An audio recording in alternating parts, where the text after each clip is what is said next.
नमस्कार, मी धीरांश दादेवारची आई. 2 वर्षाचं माझं मूल 2023 रोजी Imperial multi speciality hospital Chikhli येथे दगावलं.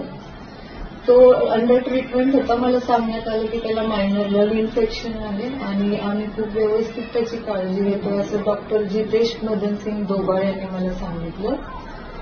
पण 18 तारखेच्या सकाळी मला बाहेर थांबायला सांगण्यात आलं, काहीतरी सॅम्पल घ्यायचं म्हणून.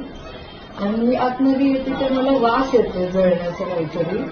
त्याच्या अंगावर बघितलं मी तर त्याचा पाय पूर्ण भाजून गेला होता. त्याचे रिपोर्ट आले. 18 सेंटीमीटरचा बर्न एका 2 वर्षाच्या पायाचा पाय इतक्या वाईट रीतीने जाळण्यात आला आणि त्याचा पाय जळाला की त्याचा जागीच मृत्यू झाला. त्याची आई जवळ नव्हती. त्याचा श्वास कोंडला आणि माझं मूल जागीच गेले.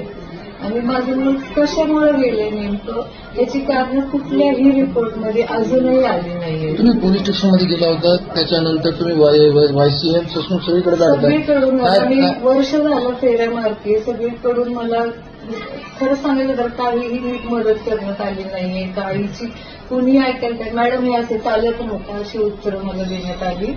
मला फक्त एक हे करायचंय की त्या डॉक्टरांच्या विरुद्ध कडक शिक्षा हवी त्यांना, की जेणेकरून उद्या चालून एखादी आई तिथं जाते विश्वासाने तर तिथं मुलाचं